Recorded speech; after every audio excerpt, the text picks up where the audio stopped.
Senator, any apologies? Yep, thanks, Chair, and morning, members. Councillor Douglas Reid. Here. Councillor Jim McMahon. Christine, thanks. Councillor John McFadden. Hello, yes. Councillor Elaine Cowan. Here. Councillor Maureen Mackay. Present. Councillor Ian Linton. Here. Councillor Graham Barton. Here. Councillor Barry Douglas. No, not yet. Councillor Neil Ingram. Here. Councillor Claire Maitland. Here. And I have an apology from Councillor Drew Filson. Dr David Lewis. Here. Claire McKellar. Here. Babs Mowat. Nope. She there? Yep. Norman Watt. Here. Jackie Livingston. I'm here. Thanks. Can I just double check? Councillor Douglas, are you on the call? No. And Babs, I can just see you now, Babs. Thank you. Thanks, Chair. Okay, thanks. Thanks, Christine. Okay, we now go to the first part, which is declarations of interest. Don't know if there's anything obvious. Anybody wants to declare? No. I'm just going straight on to first of our many E items this morning, and that's the extension of the appointment of a temporary replacement for the third church representative to serve on the council decision-making structure in respect of education business. David. Thanks, Chair, and good morning, members. Hopefully a fairly straightforward one. As members are aware, it is up to each of the church bodies specified the legislation to nominate their own representative, but to Cabinet or Council, and then it's for Cabinet to accept that. In this instance, this is an extension of the previous paternal leave, parental leave, sorry, that's a rewrite, parental leave for the substantive appointment for the church, and to therefore continue the extension of the appointment of Claire McKellar as the stand-in or replacement representative until such time as the parental leave has come to an end. So it is really just a formality, one would hope. The substitute or alternative has served for the last 3 months, and it's just looking for a further 3-month extension to accommodate the extension of the parental leave. Thank you. Okay, thanks, David. Okay, can we agree with the recommendations on that one? Okay, item 3E, that's the East Ayrshire Performance Report, and Joe, you're going to introduce it to start the report. Yeah. I will, Chair, and thank you. Good morning. Members, the East Ayrshire Performance Report before you today builds on the previous report, and more importantly on the medium-term financial strategy budget update report that was presented to Council in the last few weeks. The headlines from this summary report show an improving position in terms of the overall service overspends, seeing that fall from £9.5 million at the first Q1 report to £7.2 million in this report. That's been achieved through a fair amount of work across the Council, and I'm grateful to the endeavours of fellow heads of service and to budget holders throughout the Council. Important to note that of that £7.2 million, just around £4 million or so relates to an overspend within health and social care. And as members know from the initial, or the first East Ayrshire Performance Report, that officers there are reviewing and creating a financial recovery plan, which is nearing completion for the Integration Joint Board and will be presented to the Board in the coming weeks, aimed at recovering the budget position prior to the year end. Paragraph 9 of the report shows the expenditure reduction measures that you approved as part of Council in February this year. The total amounts of savings or cuts that you agreed came to £6.8 million, and the report before you today shows that 3 of those options, totalling £171,000, appear at this point in time unlikely to be achieved, and as such have been flagged as red. You know from previous experience of this that heads of service, budget holders supported by colleagues within my service, will find alternative opportunities within their overall budgets this year to offset these pressures, recognising, of course, that budgets already are under pressure. But further information on these will be provided in future East Ayrshire Performance reports. Paragraph 10 begins the section on the revenue budget, noting that education is anticipated to overspend by around £3.9 million, which is an improvement on the Q1 position. And as members are aware, the pressures leading to the overspend relate to early years and to special education. Officers are concluding these two reviews, which will be considered by CMT and thereafter by members in the coming weeks. Within communities and economy, the services there are projecting to have a combined overspend of around £420,000, which is a significantly improved position from that Q1 report, where that overspend sat at around £1.3 million.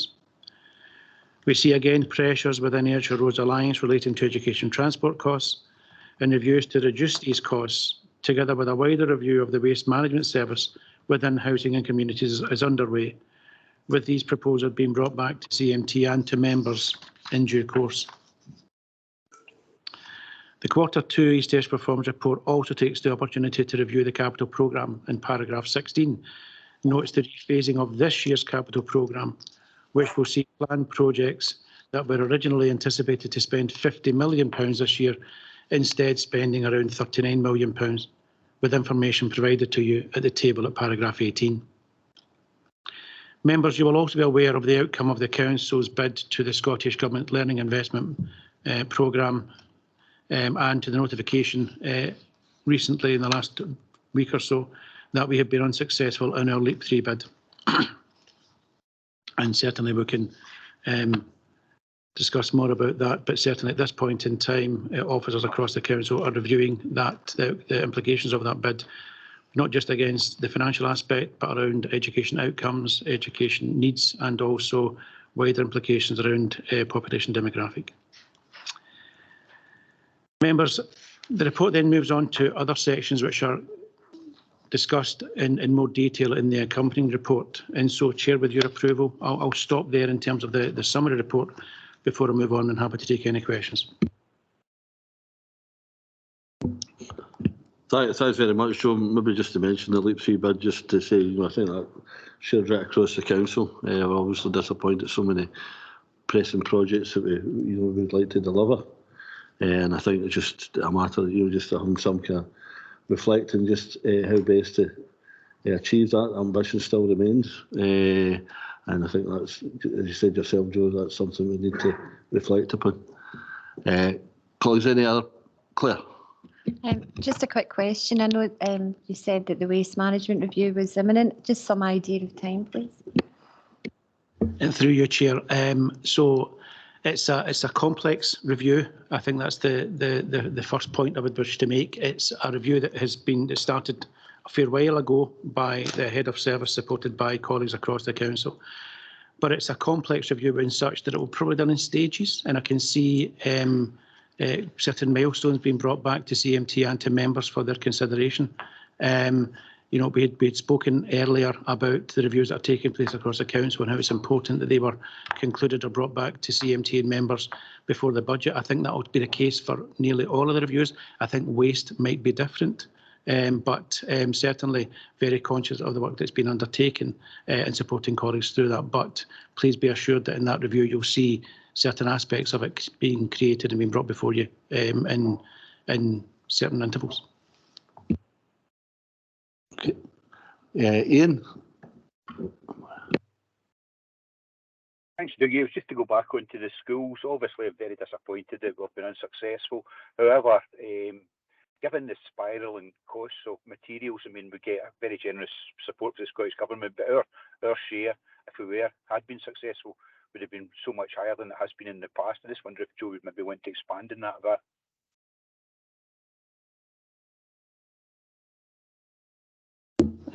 Through you, Chair, I'm very conscious that the Head of Facilities and Property Management is here, but I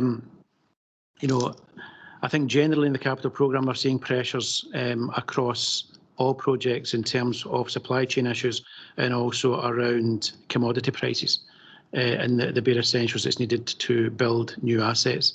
And so you know that as part of the budget setting that took place in February, you gave a mandate to Andrew and I to come back with a reviewed capital programme.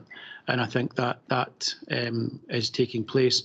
And I think the LEAP 3 bid and the notification thereafter from that will form part of that, but not just against cost and materials, but as part of that wider review that incorporates education need, education expectations, and also around the demographic that we have within East Ayrshire, which you'll hear more about. Members, has been trailed in some of the reports so far, but certainly hear more about as we walk through towards the budget in February and beyond.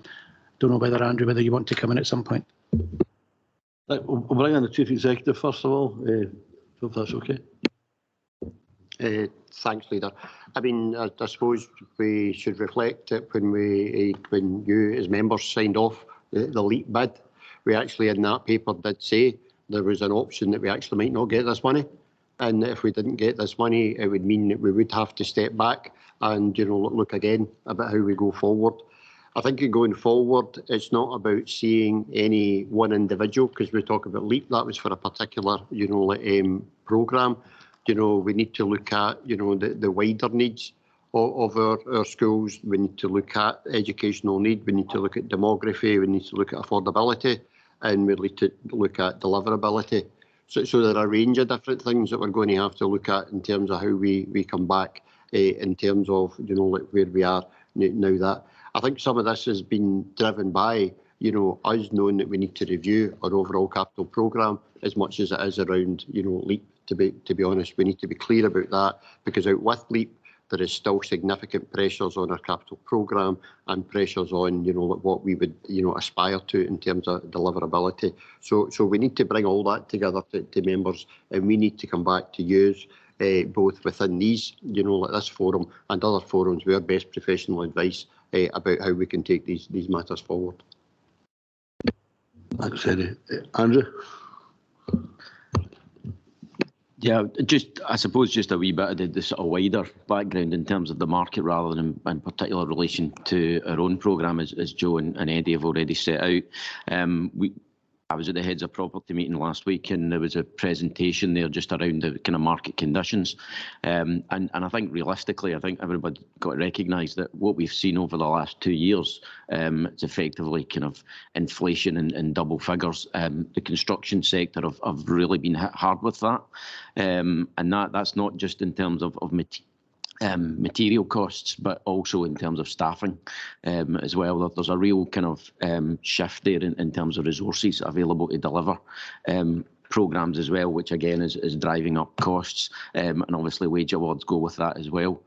I think what the projections do seem to be that over the next 2 to 3 years things will probably settle down a wee bit, but it does feel like the increases we've seen over the last couple of years will actually just kind of be consolidated rather than going down. So I think any of our projects, certainly we're not going to get the same out of the budget than we previously had anticipated pre-COVID.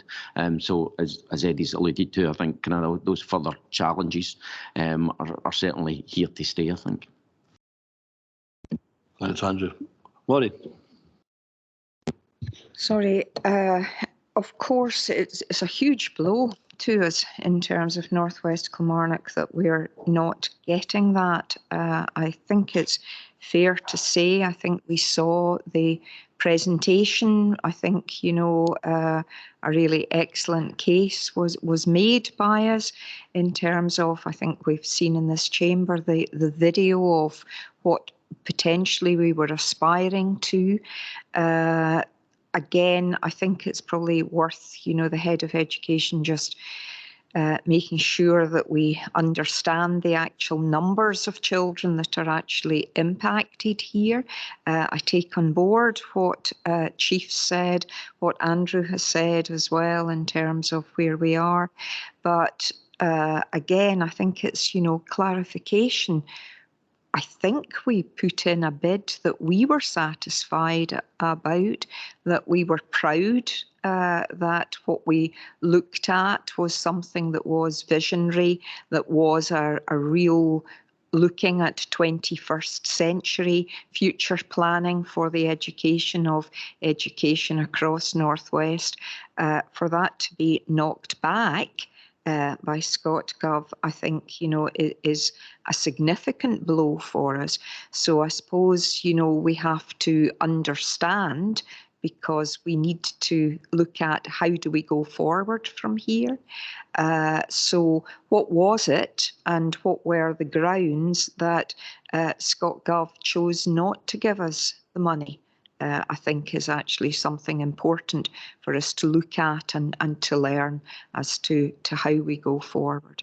And yeah, I think you're absolutely right, Andrew, but the ripple effects in terms of this, I think, are significant when we're dealing, I think, with significant numbers of young people and families. So again, Linda, reasons for not getting that, whoever like to answer that, and also the numbers, because it is on Thank Primary, it is ESN provision, it is Mount Carmel, and then the subsequent knock-on impacts of that in terms of Hillhead Primary. So significant numbers, I suspect. Thank you. Thanks very much, Maureen. Yeah, I completely agree in terms of what you're setting out there, Maureen. But we do, I think, need to maintain that ambition to deliver in terms of education. But we need to just see how we can deliver that. And I suppose that's up to you, Eddie, and the team, just to see what, maybe look at why look back retrospectively, as well. Eddie. Thanks, Leader, Councillor Mackay. I suppose, and there's no reason we can't, share the letter, that we got from Scottish Government in respect of the bid. They were very clear, that there was a good bid, and they were also very clear that the bid met the criteria in terms of LIPE. It was simply that, that the bids were over subscribed, for the resource available, and the prioritisation was around areas that had in the past not got the level of support from LIPE that we've had in the past. So, the letter is actually very clear and complementary around the bid put together by this council in terms of the resources. It was just being oversubscribed. They had to have a criteria how they done it, and that was their principal criteria, how they done it. So it's almost their own success in the past, in getting the resources was the issue. As indicated before, I think we do need to look at everything in the round now.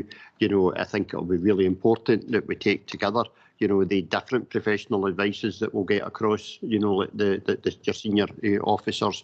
Clearly, the educational need that will come from the Chief Education Officer.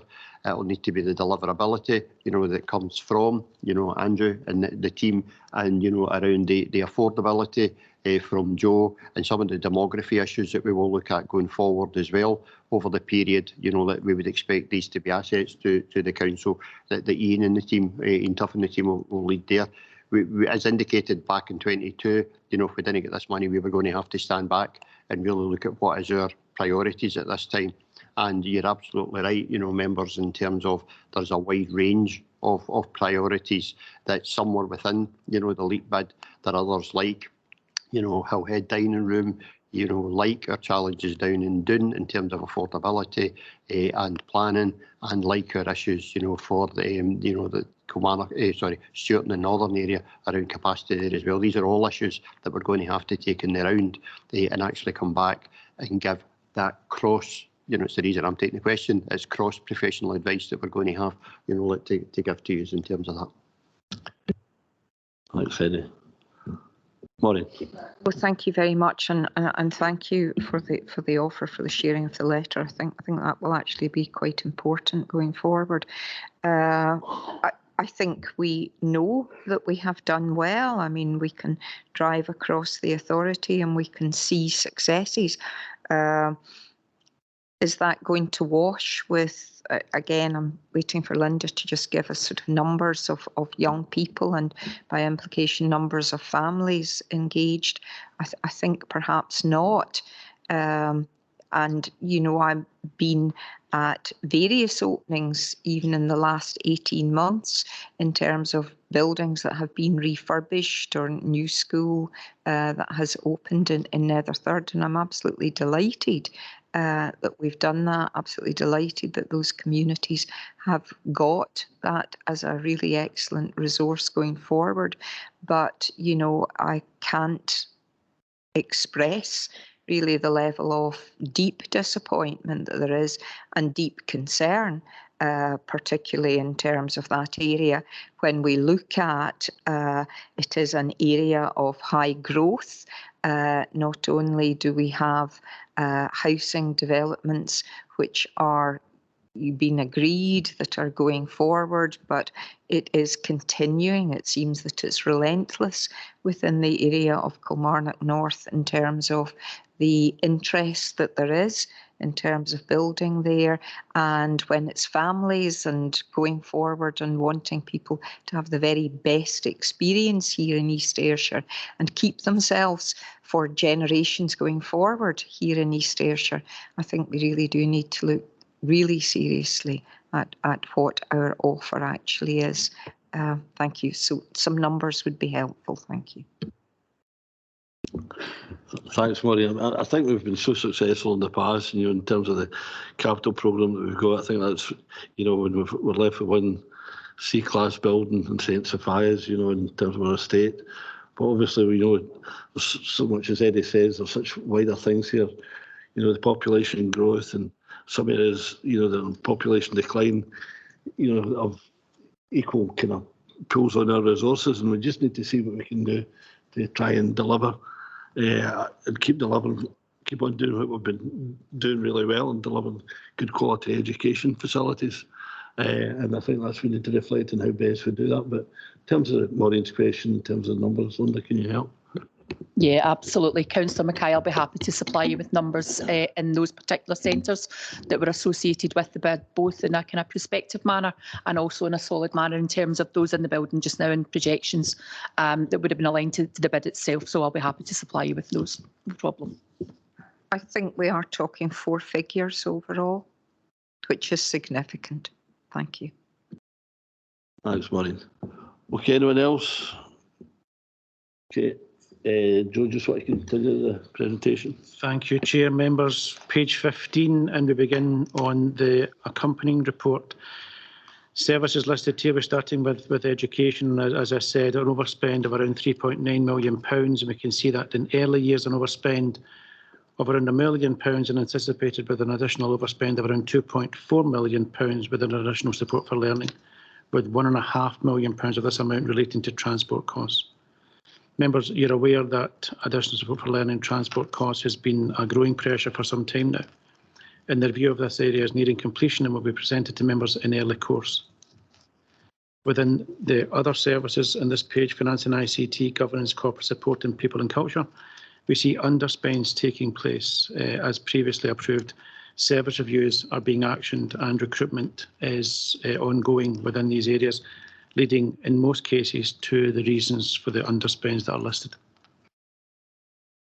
On page 16, we see information in relation to communities and economy, and the main item to draw your attention to is within housing and communities, and an anticipated overspend of around £750,000, predominantly due to additional expenditure within waste management, but noting that the head of housing and communities has taken opportunities to identify underspends elsewhere to bring this overspend down to the current level. As I mentioned earlier, the review of waste management has begun. It's complex and it will take time to conclude the many strands that the head of housing and communities is progressing. But regular updates will be provided to CMT and to members as that review progresses, conscious that the conclusion of that review should be brought as soon as possible thereafter. Within wellbeing on page 17, we see significant budget pressures across the range of services, noting that the cessation of COVID recovery funding from Scottish Government continues to have an impact on the service, with overspends in children and families of around £800,000 due to additional pressures, mainly within self-directed services and also within fostering and kinship care. However, members, it's within community services that we see the largest overspend of around £3.5 million, with issues relating to older services and learning and physical disabilities. It's anticipated that the service will utilise previous balances to help offset these costs this year, with further information being contained within the financial recovery plan that will be considered and approved by the Integration Joint Board in the coming weeks. However, members, it's important to note that it does highlight a service under strain, and consequently colleagues will be reviewing service provision overall to try and recover the budget to a sustained level and on a sustained basis going forward. Within the housing revenue account on page 19, there's an underspend of around £145,000. But we can see that within this budget, housing management is expected to end the year at £760,000 under budget due to additional rental income caused by the timing of demolitions and also the income received from the house building and also savings on void rent loss offset by other pressures. And within housing asset services, we can see this element of the housing revenue account expected to end the year £615,000 over budget, mainly due to reduced housing improvement programme income and overspends in materials and in transports. Members, I'm conscious that the report today has, in the main, spoken about overspends and the strain within our services, but it's an improving picture, and it's important that that is portrayed today. An improving picture that doesn't just stop at the Q2 East Ayrshire Performance Report, but a commitment from myself and from across heads of service and budget holders that scrutiny and challenge within service spend across the council will continue as we progress towards the budget and progress towards the year end, with, I hope, an improving position even from that £7.2 million going forward. Chair, I'm happy to stop there before moving on to alternative delivery models. So, any questions on that part of the report? Okay, carry on, Joe. Thank you, members. We're now on page 21 and a section that covers the Ayrshire Roads Alliance, revenue and capital budgets, and East Ayrshire Leisure Trust. And beginning with Ayrshire Roads Alliance, we can see that it's anticipated to end the year £731,000 under budget, with the majority of that underspend taking place within the strategic delivery element. And that's a result of a delay in filling vacancies, but also a challenge to recruit to certain posts, and that's been trailed by colleagues in People and Culture, noting that challenge not just within Ayrshire Roads Alliance but within other services too. Also underspends in pension costs and insurance costs. Within the local delivery element for East Ayrshire Council, there's an underspend of around £300,000, and it's here that we can see vacant posts of around £700,000, together with a reduction in the roads maintenance programme of £350,000. And this has been offset by a loss of parking income, but also the cost of absorbing the additional financial pressures relating to primary and secondary transport, with that review ongoing and brought back to CMT and members in the early course. On the roads capital section, we can see expenditure in terms of bridges and roads resurfacing, and significant projects including the new Cumnock Flood Prevention Scheme, where construction works are complete, and noting that in earlier East Ayrshire Performance reports, work in relation to the claim from the contractor is being progressed by colleagues in the council, supported by external colleagues where appropriate. In the bus station improvements, we note that phase 3 works started earlier this year, and there's been some delay due to material shortages, but funding for this project has been approved and been allocated by SPT. And in terms of road resurfacing, we can see that timber transport funding has been awarded by Scottish Forestry for 3 sections of the A70 at Ochiltree, Lugar and at Muirkirk. And moving on to East Ayrshire Leisure Trust on page 23, we can see that it's anticipated to end the year slightly under budget, with underspends in a number of areas as the management team manage the overall funding envelope, which is particularly helpful in advance of the wider leisure and cultural review that's been undertaken by the Deputy Chief Executive. I'm happy to stop there, Chair, before moving on to Treasury. Thanks, John. I don't know if there's anything here from Ara that can, but it's an issue I've been aware of in terms of LED replacement. And we mentioned that on page 22. Oh, Craig, right behind. There seems to be some delays in with Scottish Power. There's a lot of the new lights and new columns up, but there's absolutely no power, and I've getting local inquiries, at least 6 months before the power's installed. And as the dark nights are getting darker and darker, I think we need some discussion with Scottish Power, because it's quite frankly it's not good enough, just to have these columns have been live for 6 months and no power supply, and it just seems to be from what I can see a lack of ability for Scottish Power to meet some of our targets. I don't know if Craig's want to comment. Yeah, I can. We share your frustrations. We have engaged with Scottish Power countless times. The officers have emailed them daily. But again, as has been alluded to, they're struggling with their resources, also with their contractors trying to recruit. So it isn't ideal, but we have engaging daily. With the new columns that have been installed, there is some locations that have got power on them, but it's the procurement of lanterns through our Scotland Excel materials framework.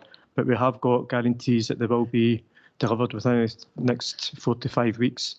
We can keep these updated with that. With the locations, we give them specific locations and get you details and dates if desired. That would be helpful, Craig, because I know a number of members have drawn that to my attention. So I'm quite sure we can furnish you with that. But I think we need to contact Scottish Power and just let them know our concern. Okay, anybody else? Barry, then Claire. Barry.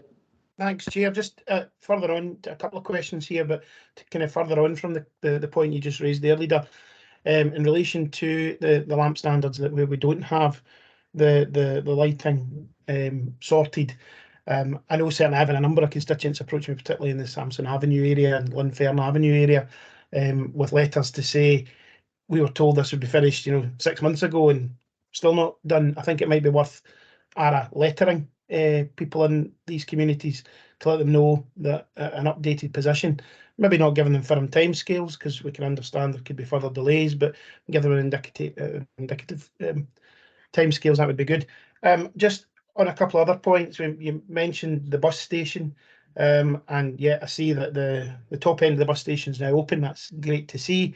I know there's an issue maybe with some bins required there, and it's good to see also the seating has been much improved and is in place. Just wondered if Andrew's there, maybe can give us some comment on keeping it as clean and tidy as possible. It's important that it stays, pristine. I think is important, given it is the main public transport hub for people coming in and out of Kilmarnock. And just if we can maybe get some comment on that, please. Thanks. Thanks, Barry. No, I would totally agree. I got off the Glasgow bus yesterday. It was a lot better lit than it's been, and it's a lot cleaner than it has been. But Andrew, on other points.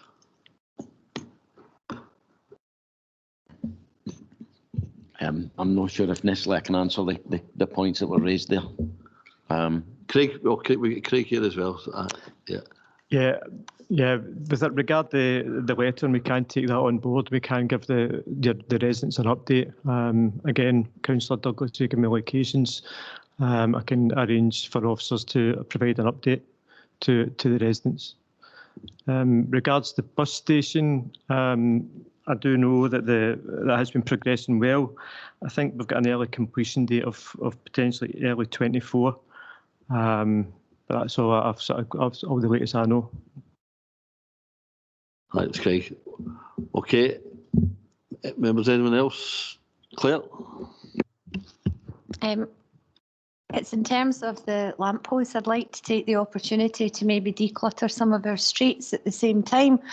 My own street has the twice as tall as the old lampposts, as well as the old lampposts and the new lampposts in place, but we also have 3 or 4 poles just saying no loading at any time.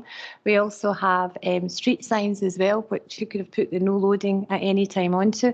We have 3 disabled poles that say disabled pole space when it's written down on the ground, and I think there's a great deal of clutter sticking around our streets that we don't need. So I hope the new lampposts can have the no loading at any time signs put on them, and we can take all the cluttery poles away. Thank you very much.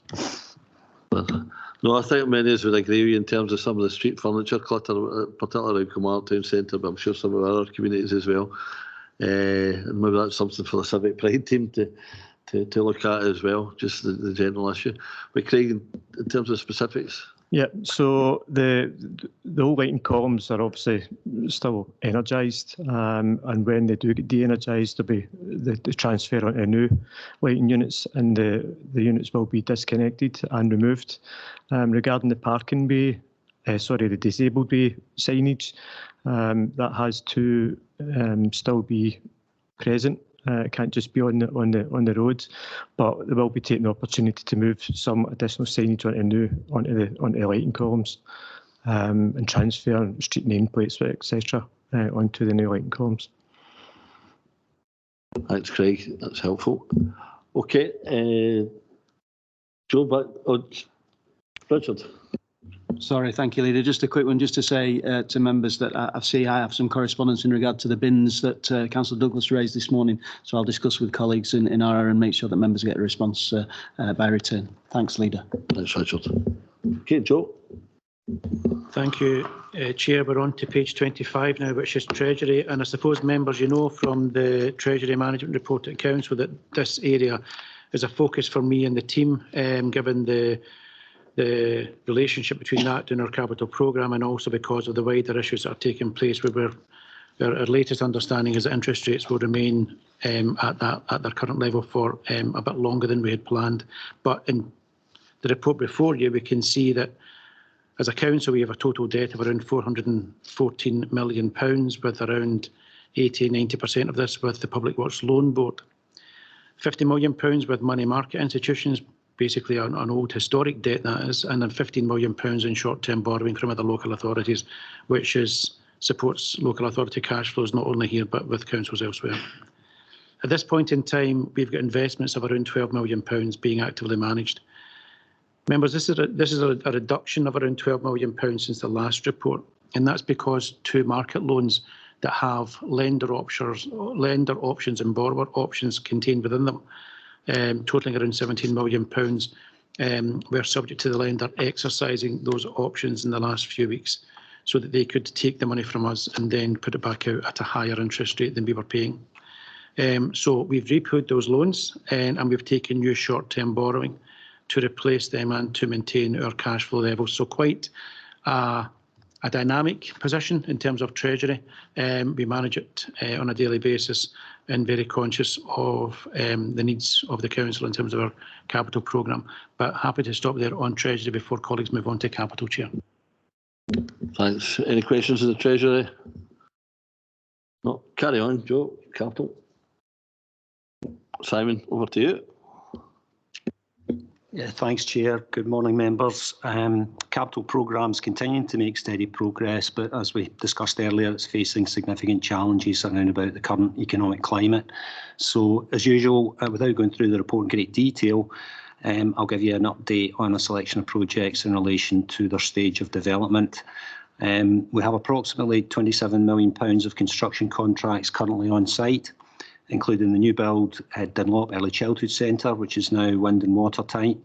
The final phase of works at Kilmarnock Bus Station that we've just spoken about, which has encountered some material supply issues, and SHIP programme developments at Kennedy Drive, Kilmarnock and Kilmarnock Road, Mauchline, with works progressing well at both sites. Projects at a detailed design stage include Galston Office project, where the construction contract's recently been awarded and works will potentially be starting in the next few weeks. We have the inner-fit refurbishment of St Sophia's Primary School, which is also moving to contract award and again potentially starting in the next few weeks. A planning application has been finalised for the extension and refurbishment of Student Academy, and tender documents will start to be prepared thereafter. And with projects in the earlier stage of development, we have the Cultural Kilmarnock project, where detailed design development is recommenced in August, following agreement with the programme delivery timescales around about the main project funders. The Ayrshire Innovation Park at Moorfield, as part of the Ayrshire Growth Deal, where consultation events have been undertaken as part of the pre-application process for outline planning consent, with very positive feedback from those. And we also have the Galleon Centre, where the external design team are currently finalising the REBA Stage 1 proposals and report, which will cover a range of options, and a report on these options will be presented to a future Cabinet for consideration. So thanks, Chair. That's just a brief summary of some of the highlights, but happy to take any questions on these or any other of the projects. Thank you. Thanks, Simon. Any questions on the capital? Just maybe mention the fact that both Chris House and Nerthard are shortlisted for some national awards. Well done to the team in that. We wish you all the success in it. I think it's next week, the award ceremony. Okay, no other questions? Okay, can we move now to people? Amanda. Thanks, Chair, and morning, members. The people pages within the report start on page 31, with the statistics for absence starting on page 32. Members will note that there were more employees absent in the same period as there was last year, but there were less work days lost. So this has ended up in a reduction of 0.3 work days lost compared to last year. At tables 2 and 3, you'll note that the employee numbers counted is different from those in table 1. This is due to some employees having multiple periods of absence. Page 33 details occupational health activity, and I would note that compared to the same period last year, there's been an increase in the occupational health, early intervention and physio appointments. The disciplinary activity at the bottom of page 33 notes 5 other outcomes and one still under consideration. As means of clarity and update, note that 4 out of the 5 employees resigned just prior to their disciplinary hearing, and 1 individual hearing was rescheduled, which is now taking place, and a written warning was issued. In the period, there was 1 grievance concluded at stage 3 and 1 was outgoing at the time of writing the report, which was not upheld and has now been closed off. Page 34, members would note that during the period, the headcount across the council decreased. The biggest decrease, the biggest reduction being temporary staff within education. This is mainly due to the summer holiday period. It should be noted also that both the headcount and the full-time equivalent has increased for our permanent employees and decreased for temporary staff. Developing the young workforce, there's been a decrease of 10 young people, but noting an increase of the modern apprentices from 97 to 116. Also would note that the 23 leavers is a combination of different reasons, but the majority of them are for individuals getting permanent employment out with the council, going to university or taking up further training. Also on page 35, there's a breakdown of jobs and training. The total number of trainees across the council with the 200 placements that was available from the period of April 22 to March 25. At the end of this period, there were 117 trainees. This includes modern apprentices, graduate apprentices and graduate interns. Whilst you'll note the total numbers increased, the number of graduate interns has decreased. This is due to individuals successfully moving on to posts within and out with the council. The recruitment details are on page 35. Note again that the hard-to-fill posts continue to be those within the health and social care sector, in particular social workers, community care officers, occupational therapists and mental health officers. And within other sectors, hard-to-fill posts are technical officers, engineer posts, electricians, street lighting, and team leaders. Within education, there's some difficulties in some teachers, in particular certain subjects. We've had difficulty with senior auditors and environmental health officers within the Chief Exec's office. Payroll activities on page 36. I would note that you see a significant increase in the number of terminations. This is due to work that's been ongoing with services on reviewing bank staff and cleansing of those staff. The highest is within the Health and Social Care Partnership, and that's about closing the internal bank for community care officers, which is a positive step. Communications overview is on page 37 and highlights the activities in the campaigns, whilst we note the drop in the figures. This is not unusual due to the summer recess and the school holidays.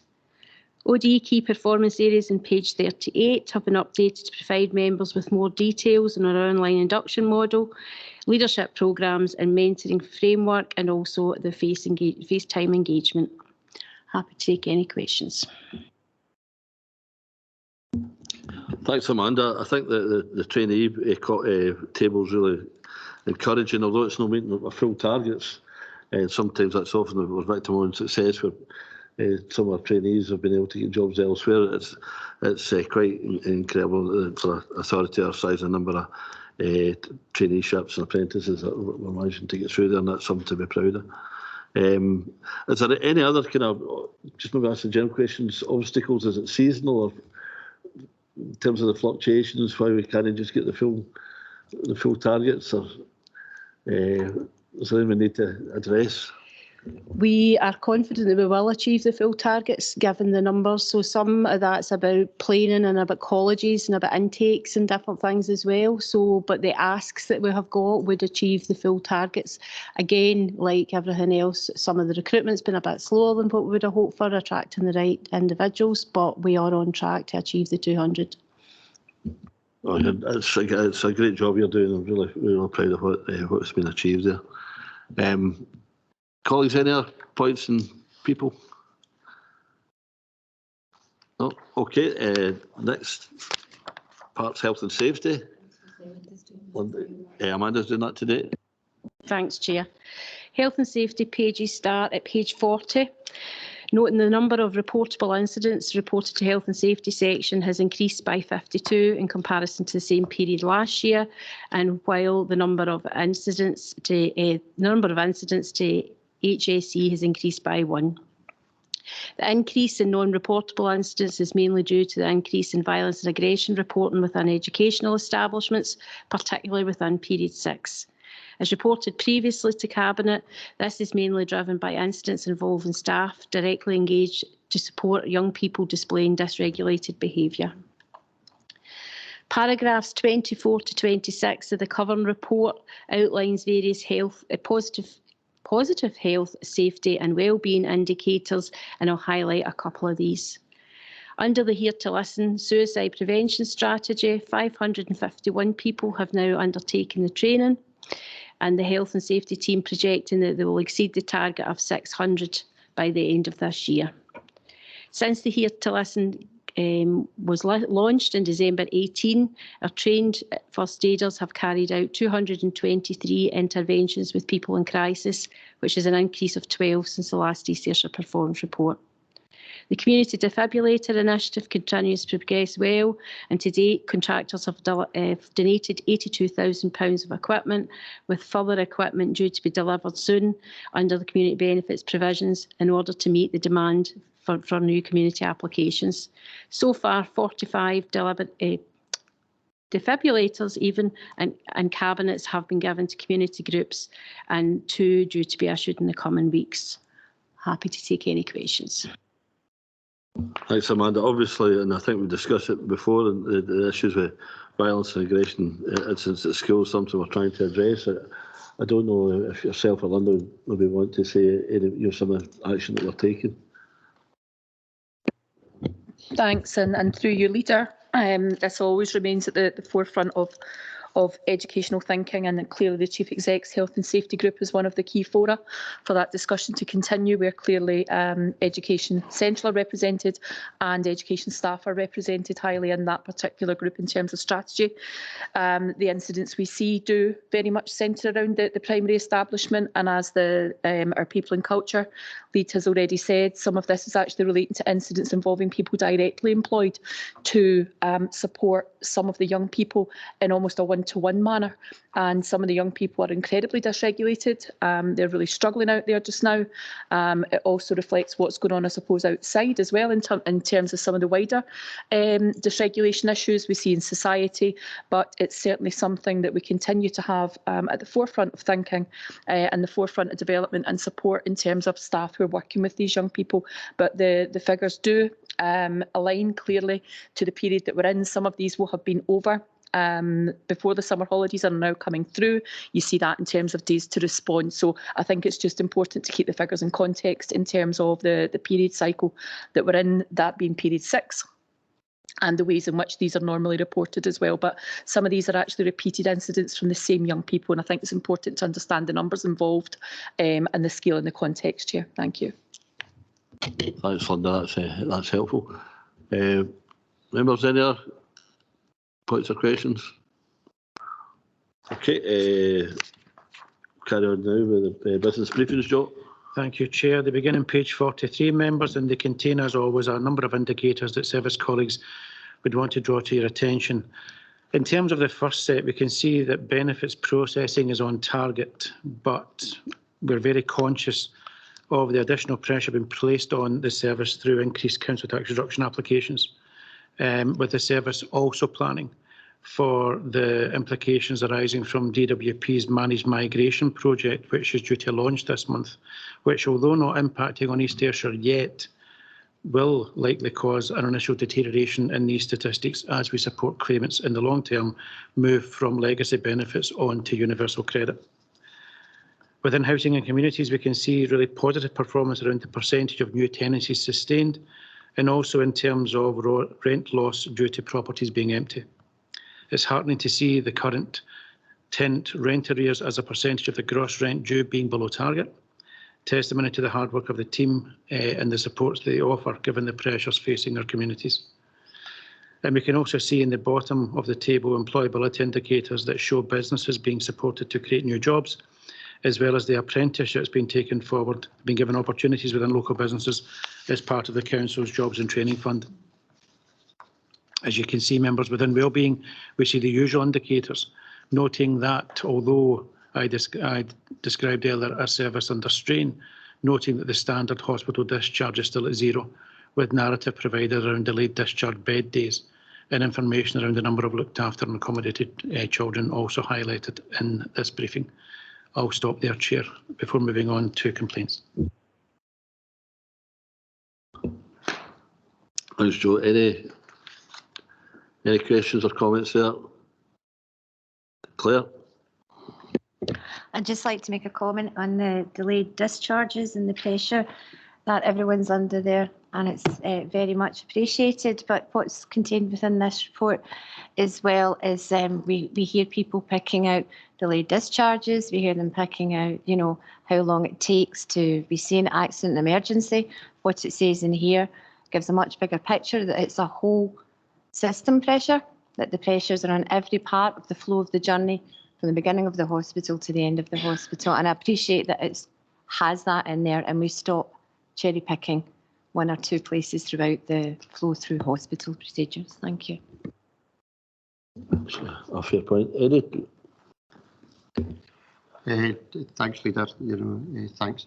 I think you're absolutely right in terms of looking at a whole picture around this. Too often we see folk focusing either on hospital occupancy figures, A&E time figures, or the length of stay, you know, someone in a hospital. Actually, significant factors of that is what happens in the community. So we are fortunate in a place where we don't have significant waiting lists for people to get social care services in the community.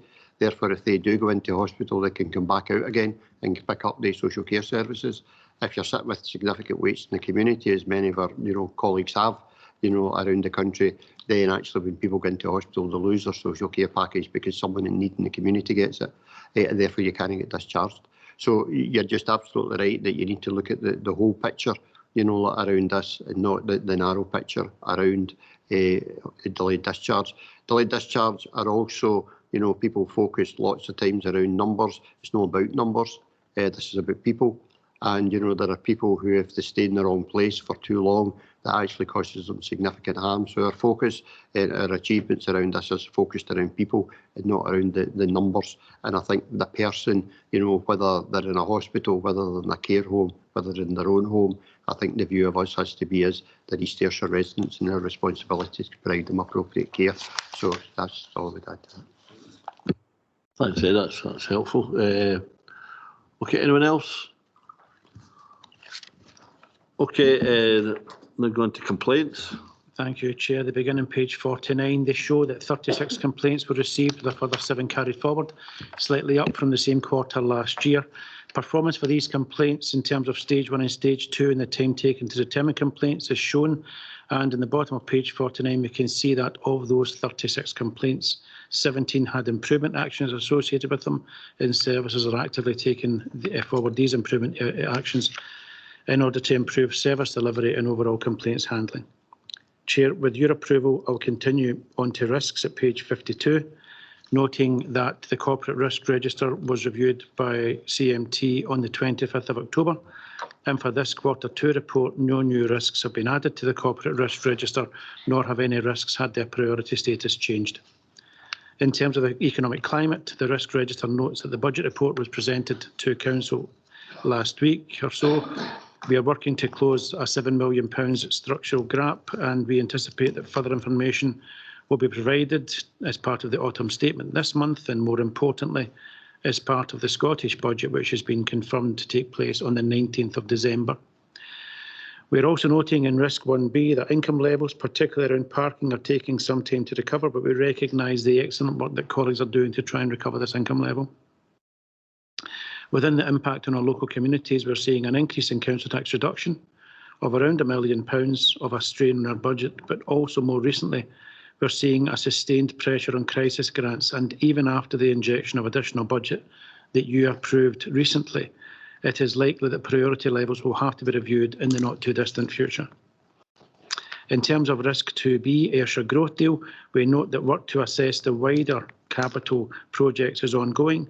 Positive meetings have been held at both UK and Scottish Government level with colleagues in order to set out the financial challenges that impact on the 16 capital projects within the deal, with officers across the region working on providing details of what can be achieved for each project within the available funding envelope.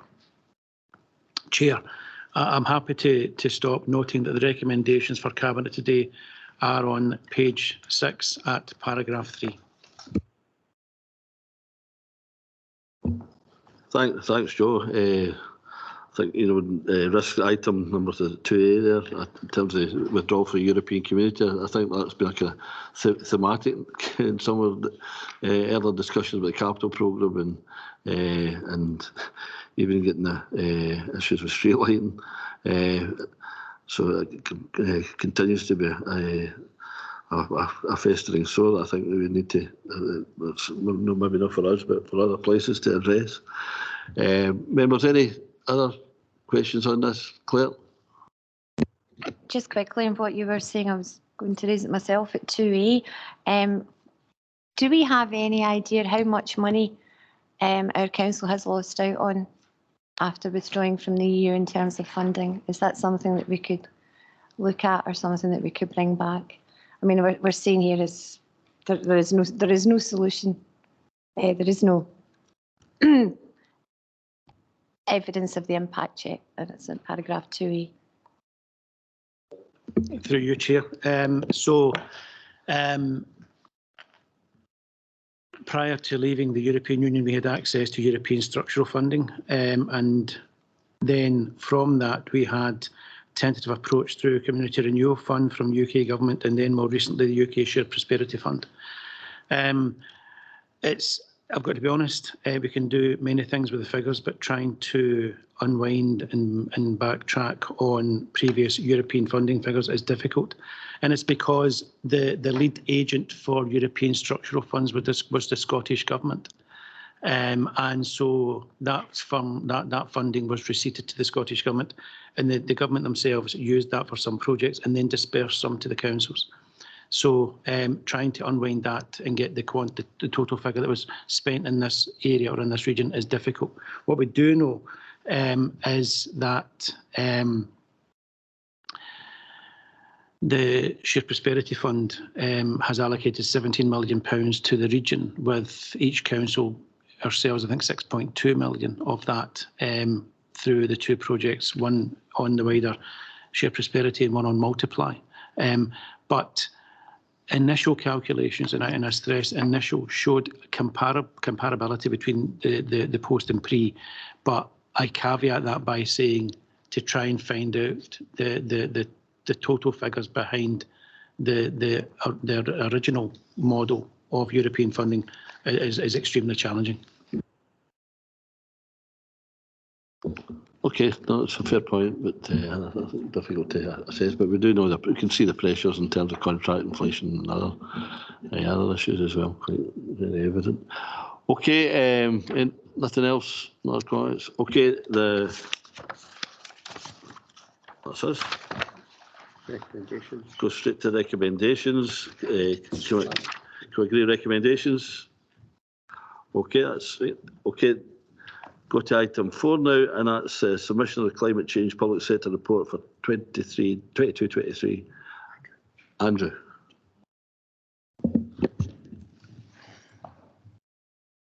Thanks, Chair.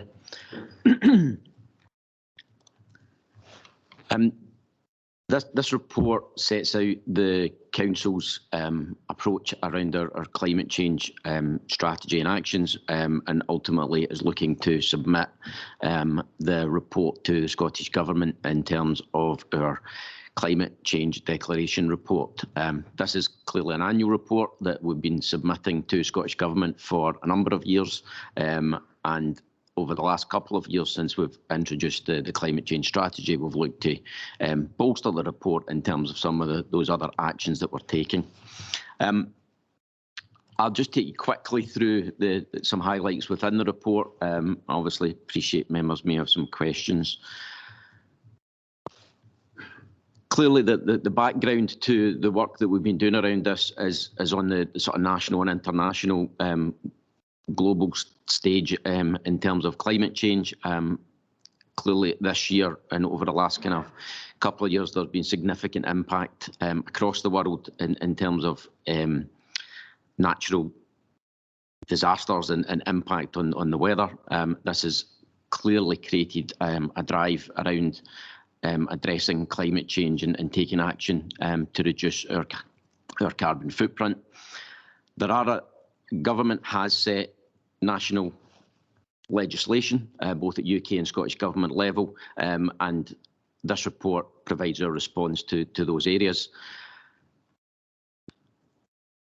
The report sets out progress in terms of the reporting arrangements that we've had in place over a number of years, but also looks to set out some of that positive impact and action we've taken, but recognising the wider challenge that we face through addressing climate change.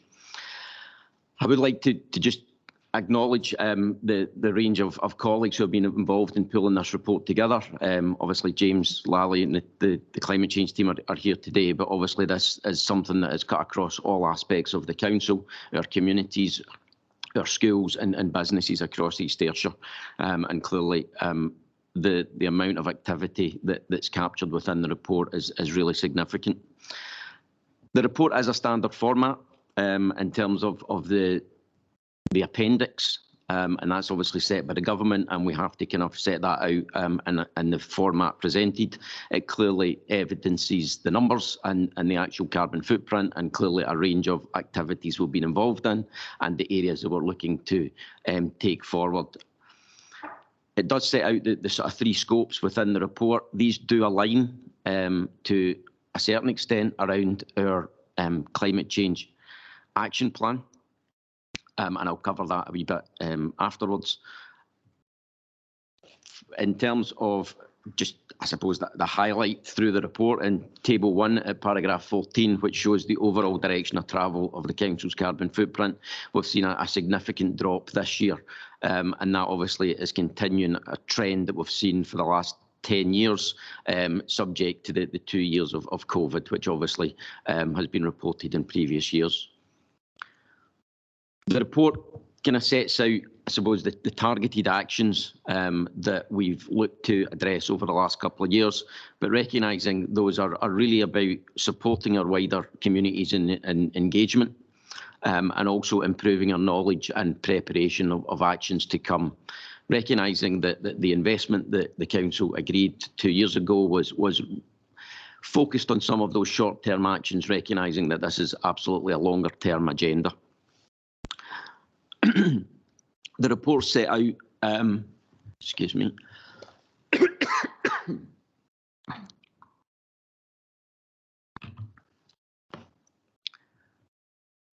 The report set out around the 4 key areas of our climate change action plan: energy, transport, waste, natural environment.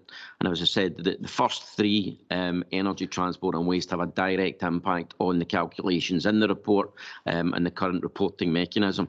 And in all 3 of those areas, we're seeing improvements. Obviously, there's a lot of detail in there, both in terms of what we've currently achieved and obviously the areas that we continue to work on. And again, as members will already be aware, work is continuing on the core project. We've got the Ayrshire Master Plan and the LHEAS local heat and energy efficiency strategy, when we anticipate to see the results of that early 2024. We are taking action around our capital programme, around the transition from gas, and obviously, as a number of the projects already mentioned today, very much aligned with that learning around net zero construction. We are looking at further focus around our locations around energy, and we've introduced through the schools a new mascot and publicity campaign to drive forward that agenda. Within transport, clearly, a switch to HVO has had an impact in our carbon footprint as sort of we face further challenges around transport. There is clearly some slowing of national expectations and the opportunities we've had over the last few years in terms of external funding for electric vehicles has certainly reduced over the last 12 months, sort of, which has caused some challenges in driving through that wider transition. Waste has clearly been the biggest shift in terms of the figures, and that's mainly due to the changes to the interim contract and the move away from waste to landfill and moving to waste to energy, which has had a significant impact. Clearly, there is further work, as Joe mentioned, around the waste review, but clearly recycling and further support to reduce waste is clearly the sort of agenda around climate change that's going to make the biggest impact. Our natural environment, although not directly impacting on the calculations, is clearly something that East Ayrshire has a real resource and an asset. And again, lots of work around there, particularly around peat restoration, planting trees and hedgerows, which is really making a positive impact. The LDP2 and obviously land use policies will also have a significant impact on how we move forward. And obviously business and investment can be brought to the area.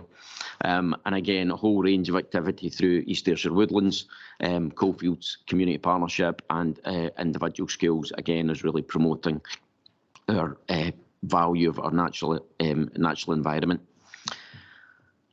I think in addition to the direct results presented within the report and our own council carbon footprint, obviously there's clearly a focus on those wider emissions and the engagement across our communities. The work that we've done around our young people and schools, introducing the Climate Change Awards, the Young People's Conference and individual action plans across the schools is really making a huge impact. And again, we've had national recognition and also the awards and action plan approach has been recognised through the Green Flag ecosystem.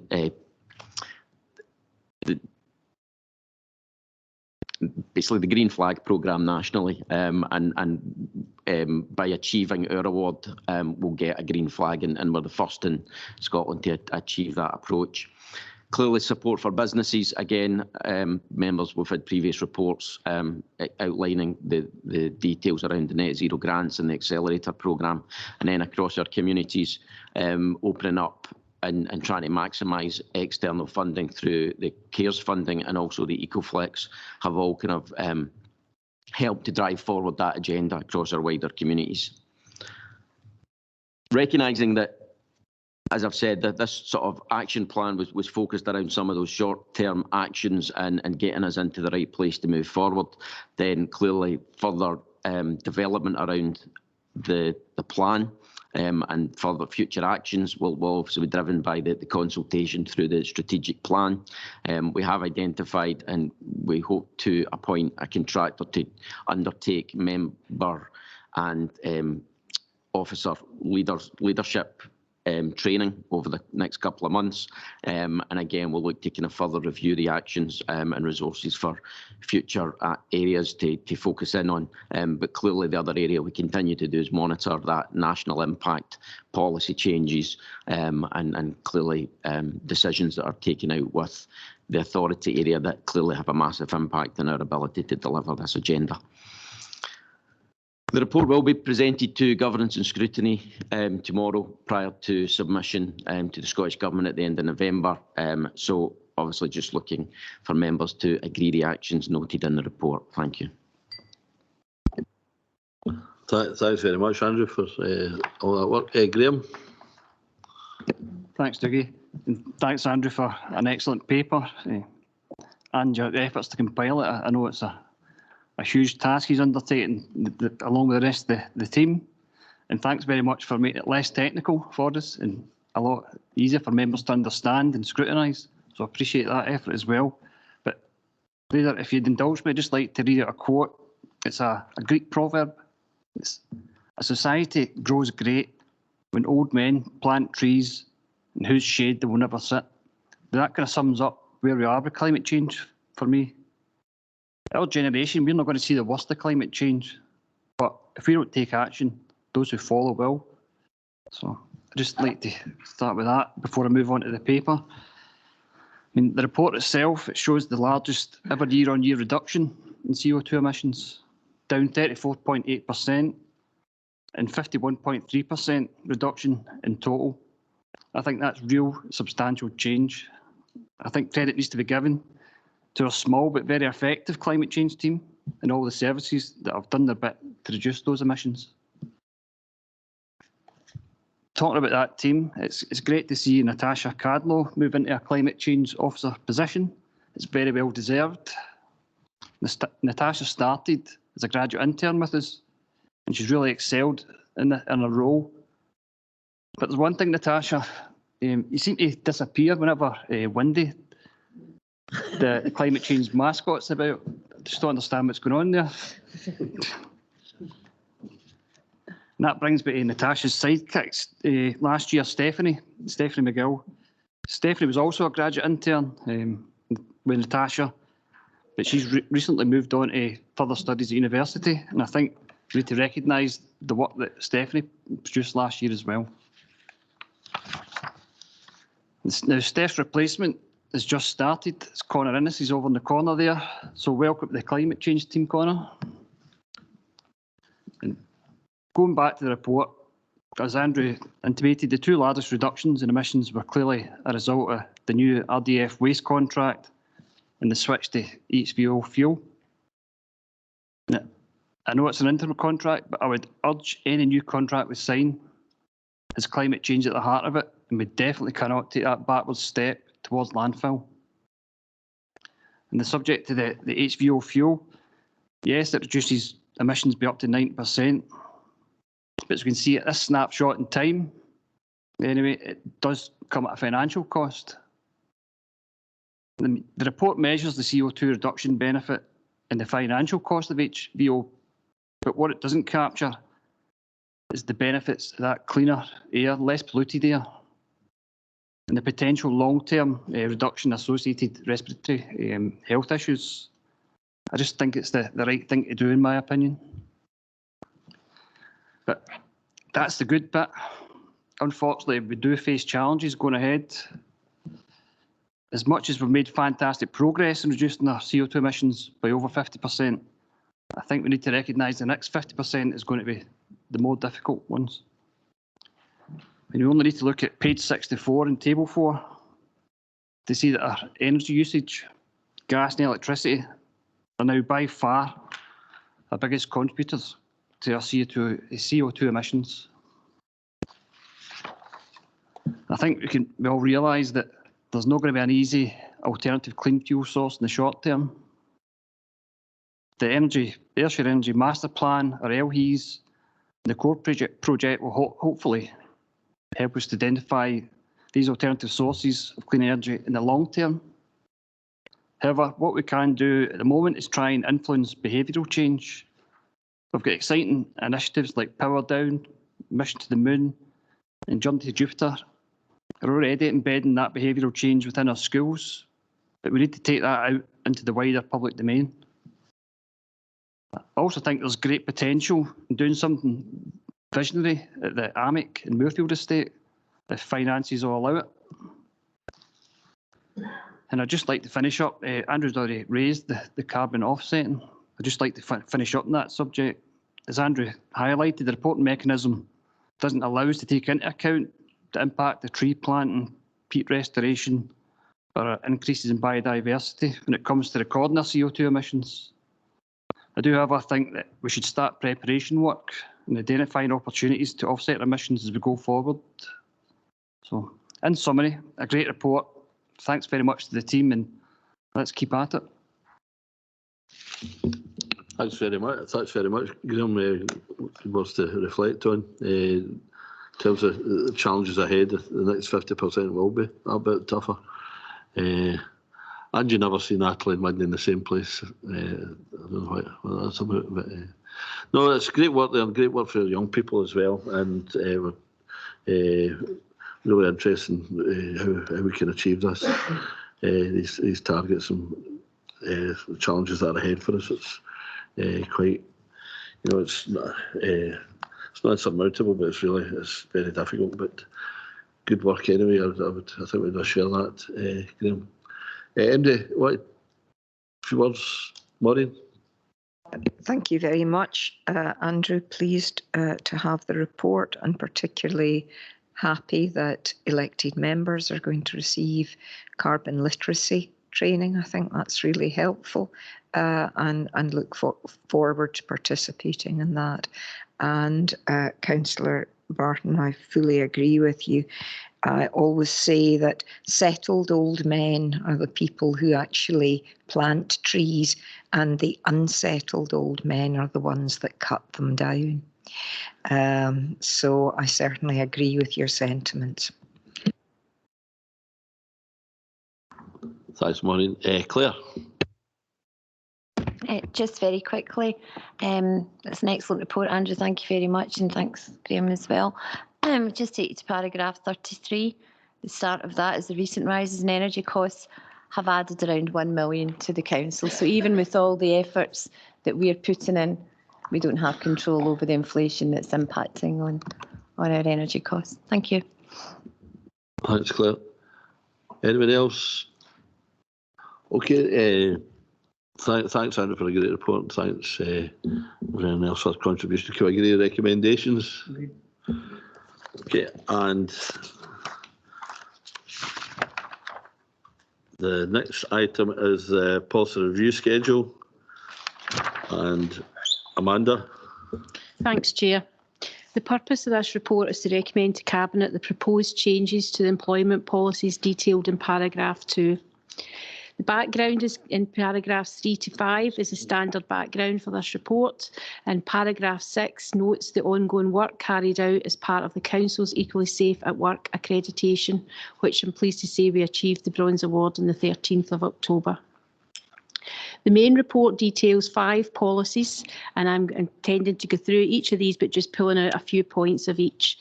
A lot of the changes, you can note a significant number of bullet points in some of the policies, is about changes to job titles and terminology. Paragraph 8, the first policy is recruitment and selection.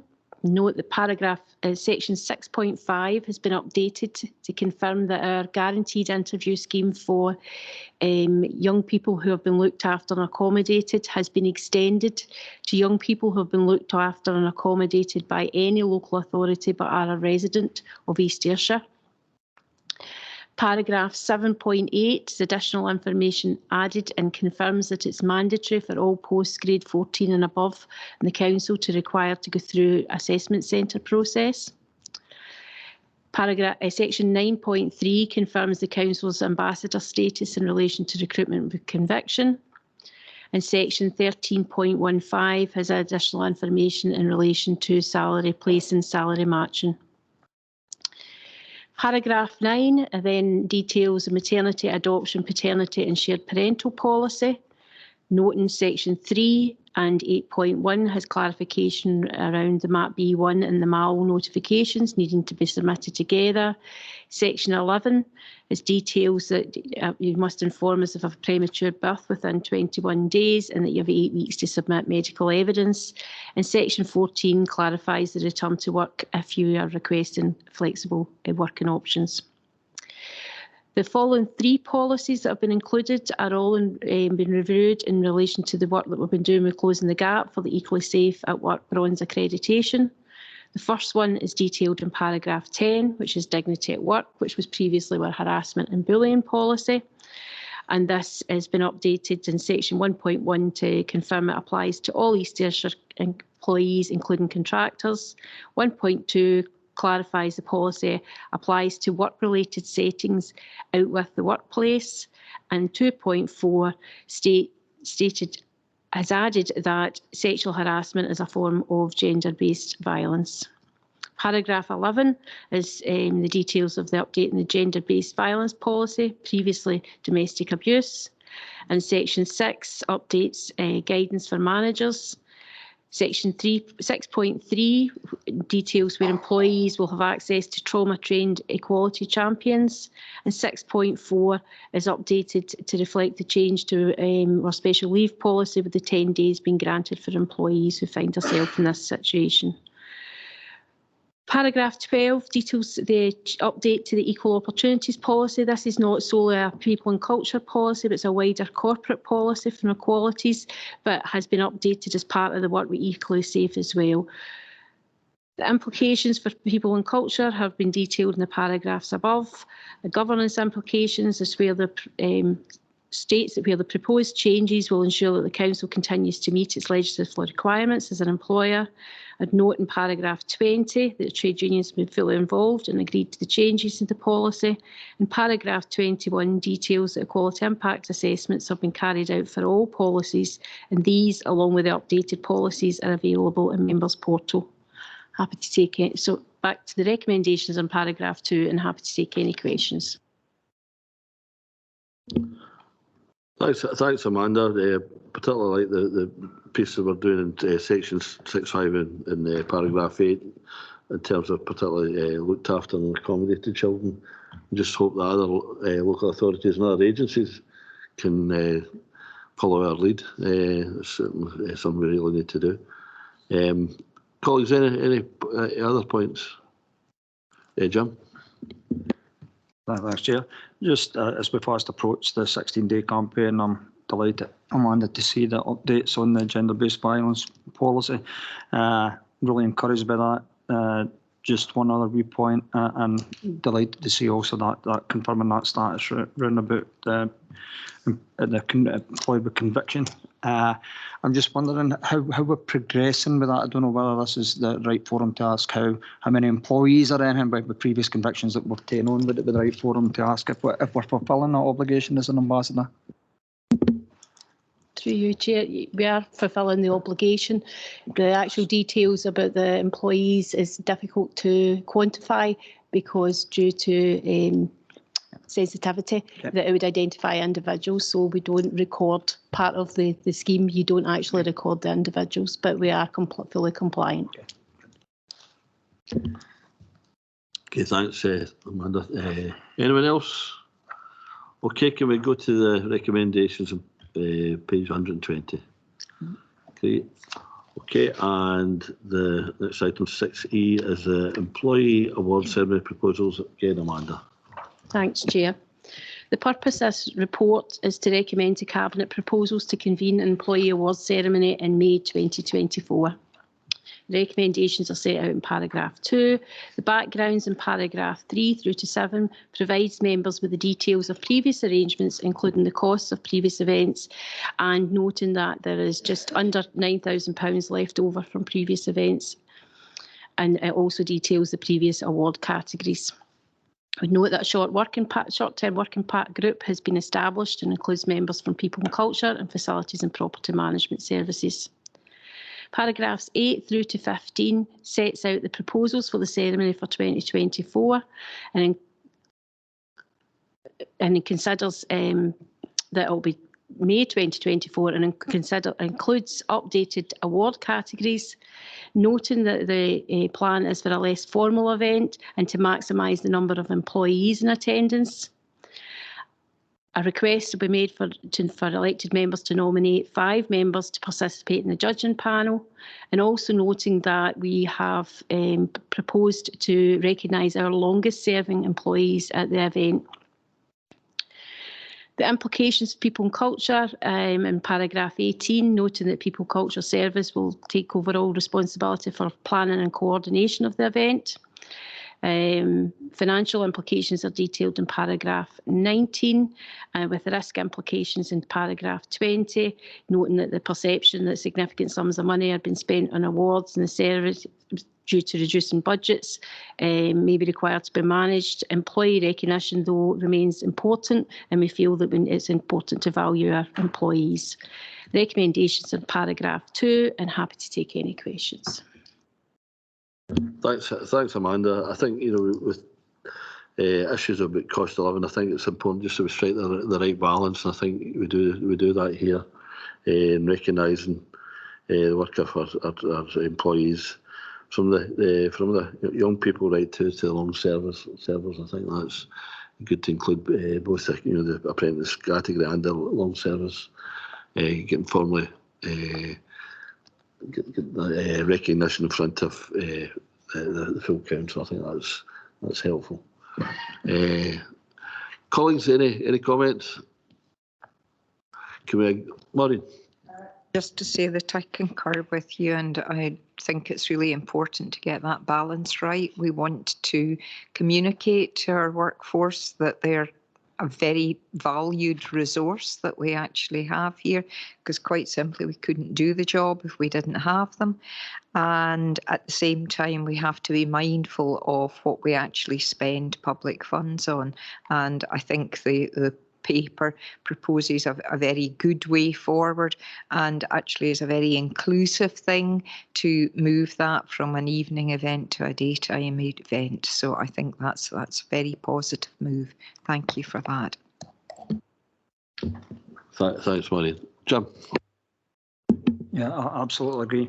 If I could just pick up on one of our colleagues that is due to retire at the end of the year, and I might not get that opportunity to thank him publicly, so I'll do this now.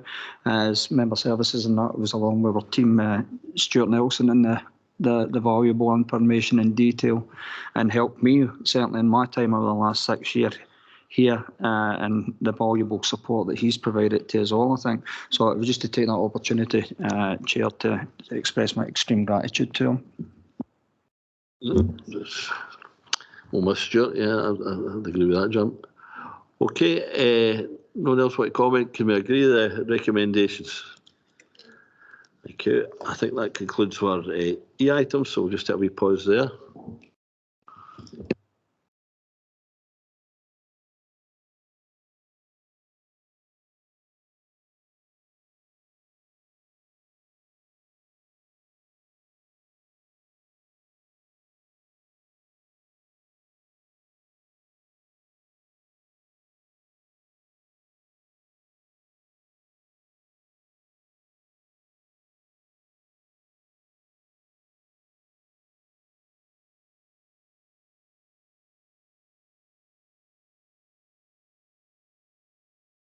Okay, folks, just carry on now.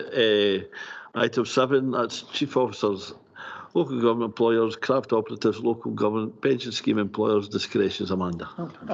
Thanks, Chair. The purpose of this report is to confirm the position to Cabinet and the Council's statement of policy for employers' discretions for the Local Government Pension Scheme. Elected members should note that there's no changes proposed within this report. The background is detailed in paragraphs 3 through to 9, which notes the regulatory requirements of the Council must keep under review the policy statement. The reviewed position is that the policy statement, which we had for 2022, has been reviewed and no changes are required. Governance implications are detailed in the updated statement will ensure that the Council continues to meet its legislative requirements as an employer, and the recommendations in paragraph 2, which asks Cabinet to note the content of the report. Happy to take any questions. Thanks, Amanda. Any points? No. Can we agree the recommendations? Okay, and item 8, Christmas and New Year working arrangements, Amanda. Thanks, Chair. The purpose of this report is to request approval from Cabinet to facilitate the closure of Council offices on Friday the 3rd of January 2025. The background is detailed in paragraphs 3 to 4, noting that it was previously agreed in 2002 by the former Corporate Subcommittee of Policy and Resources Committee that for office-based staff they would use 7 of the public holidays to facilitate a Christmas closure. It also notes that where the Christmas closure results in employees being off for 4 out of the 5 days in any working week, that employees would be asked to use 1 day's annual leave to facilitate that full week's closure. The current position in paragraphs 3 through to 5 details the proposed holidays for 24 into 25. And elected members should note that this will not apply to all employees. A number of employees, well, the majority of our employees will be working not as normal during that period, and that includes those that's normal working patterns, also those providing emergency standby, road gritting services, etc. There's no implications other than the people and culture and the net zeros. This will minimise unnecessary energy associated with the buildings being opened for the one isolated day. The recommendations in paragraph 2. Thanks, Amanda. 2025. Just trying to think, what was that song in the year 25? That was it 25, 30? I can't remember. Way back then. Showing my age. Can we agree the recommendations? Okay, thanks. And back to 2023, the Kilmarnock Christmas parking arrangements. And Craig. Thank you, Chair. The purpose of this report is to inform Cabinet of the effectiveness of the Christmas parking arrangements implemented during the month of December 2022 and invite members to consider officer recommendations relating to this year's proposed parking offer. In March 2022, Cabinet considered Christmas parking report by the Deputy, which considered a previous offer of free parking all day for the month of December 21, both on-street and off-street. The offer proved unpopular with town centre businesses, and it was simply generated long-stay parking with little turnover of parking spaces throughout the town. Following a consultation exercises with the business community, Cabinet members were presented with and subsequently agreed to an amended offer during the month of December 22 based on 3 free hours parking Monday to Friday within the Council's off-street car parks only. The offer did not extend to Saturdays as charges do not apply. Officers monitor these arrangements and gather further feedback from businesses in preparation of this report, which also sets out further recommendations for the coming festive period. Despite the information available through comms, it was noted that during the first 2 weeks of the month, a vast majority of drivers did not appreciate the need to obtain a free parking ticket or cashless parking session. It was estimated that there were in excess of 100 vehicles per day in the first week parked without a ticket displayed. Monitoring arrangements were hampered and, as a result, a decision was taken to suspend enforcement for non-display of parking tickets. It is clear that the 3 free hours parking offer within the off-street car parks had mixed success. The car parks were busier, whereas footfall did not appear to correspond. Despite implementing the changes to the ticket machines, enforcement efforts to detect non-compliant parking behaviour was hampered. The recommendation is to apply this year's offer for free parking from 2 p.m. to 5 p.m. both on-street and off-street. It is a slight departure from last year's 3-hour free at any time. It enables a clearer and simple message to be issued in relation to when the offer applies and should result in less pressure on the car parks. Further, drivers would not be required to obtain a parking ticket or book a pay-by-phone session if arriving after 2 p.m. The need to obtain a free ticket last year caused confusion, whereas this year, removing the need will further give a clearer message.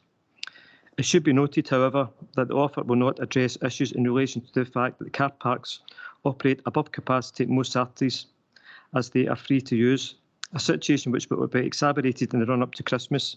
These issues require further consideration, and a long-term solution will be presented with a general tariff review to be presented to Cabinet in January-February 2024. The recommendations are contained in paragraph 2. Thank you, Chair. Thanks, Craig. Some of this has come part of the suggestion of retailers. I think it seems sensible. It's a sensible suggestion.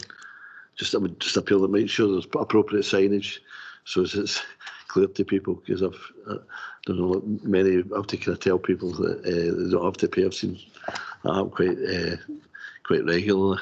Maureen. I think, you know, almost we're between the rock and the hard place on this one always. You know, the much clearer and easier for the general public is, of course, to say free across the month of December. But again, what we're trying to do is we're trying to be responsive to what's being brought before us. I think you make reference to what we have had in previous years where it's been a bit confusing for people. I think pulling into line on-street parking and car park parking is probably weighing it all up. I think officers have actually done a decent job here of presenting something to us that takes account of all of these past experiences and what the demands from local shopkeepers are. So I'm happy with what the proposals are in it. Thanks, Maureen. Claire? I'd just like to welcome this. I think this is probably the first time these words have come out of my mouth in terms of parking, but I'd like to welcome this solution. The problem was confusion and displacement, and there will still be displacement into side streets. That will happen, and I live in town. We expect that. It's good that you've listened to the businesses. As an ex-business owner, I felt I was never listened to. So it's good to see that they've actually been approached this time. However, residents weren't approached about this situation either.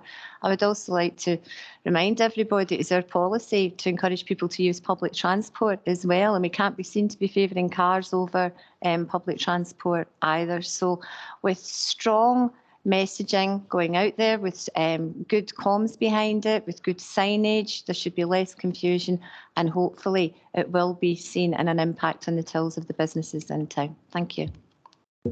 Thanks, Claire. Eddie? Thanks, Leader, and members welcome your comments. And, you know, when the comments go out, I think one of the things we're going to reflect is that this, of course, means that there'll be free parking in all our towns, you know, like across East Ayrshire, you know, on Saturdays and in the lead up to Christmas. It's not just about, you know, like, of course, you know, the only Chardon is in Kilmarnock, and that's why the paper focuses on that. It doesn't mean there's free parking in all our towns right across. So it's just to encourage the businesses right across. Okay, thanks. Thanks, Eddie. Can we agree recommendations then? Good stuff. And the final items, the food law service plan, including food law recovery project objectives and food safety enforcement policy. Is it yourself, David? No, Chair. This is one for the specialists. So we have Elaine Kavanagh, Regulated Services Manager, and the author of the report, Morag McCallum, the Food Safety, Health and Safety Team Leader, that produced this year's version, which is in good form. So I'll just hand you straight over to the experts, Chair. Thanks, David. Okay. Good morning, Chair. Good morning, members. Here this morning looking for approval of our Food Law Service Plan 23-24 and our enforcement policy. The service plan is devised in line with the Food Law Code of Practice, which was amended following the COVID-19 pandemic due to the derogation that was in place at the time of lockdown. The service plan sets out priorities following the Food Law Recovery Plan, which was devised by Food Standards Scotland and incorporates the restart of the programme of interventions at food premises.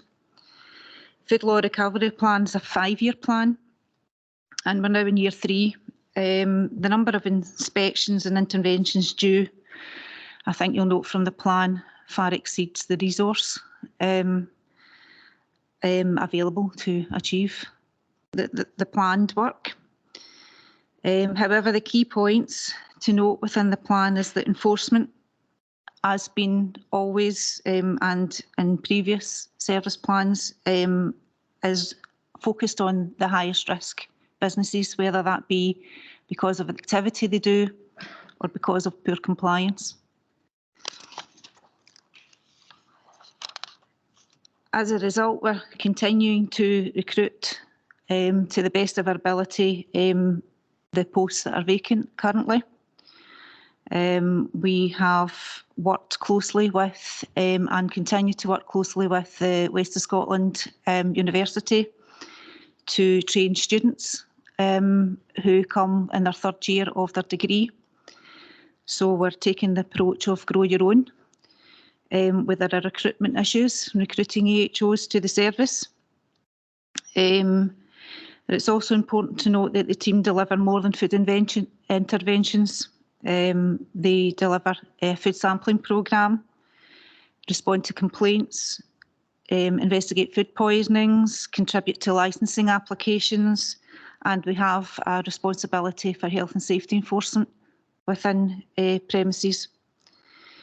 We also respond promptly where there's need for reactive enforcement in association with other bodies, such as the Health Board and AFA, for example, the avian flu outbreak.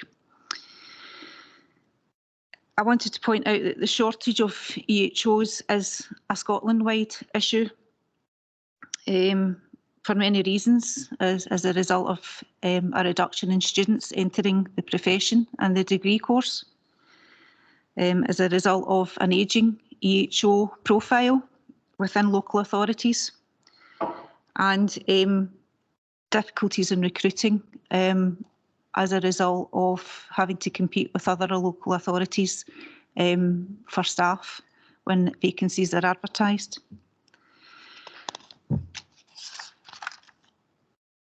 Ultimately, we plan to target resources where the priorities are, with higher risk premises, reacting promptly to developing public health matters. And our focus, as of this year as well as last year, will be on outcomes as opposed to outputs. Just as a way of reassuring yourselves and the public that a risk-based approach, which is already established in the service, will continue. Thanks.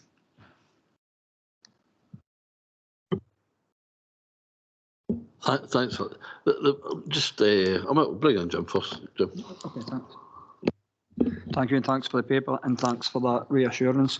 I think this department, every other department out through the council, is facing challenges as far as recruitment goes. But I commend you on the approach that we've taken as far as the recruitment goes, us and that grow our own.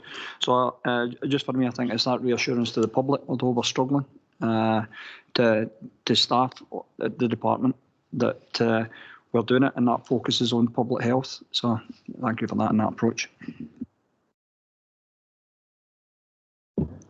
Thanks. I was just going to look at some of the pressures that are on the service, and whether you mentioned the EU exit, but I think post-COVID, I don't know, but anecdotally, I see the number of fast food operations, the number of people that are getting door-to-door deliveries is absolutely growing exponentially. It must be really difficult to kind of keep tabs on all that, and there must be more increased risks. So there must be more and more pressures. Is that some of the main pressures that's on the service? Yes, Chair. There has been a noted increase in non-compliance, particularly last year. 22-23, or initially when we first restarted the food law intervention programme, cleanliness issues, maintenance issues, neglect, basically because no one had been over the door in a few years. I think businesses are also struggling to retain staff as well. and therefore the sort of knowledge base of the food handlers in premises can be poor. So we do our part to encourage staff to get training.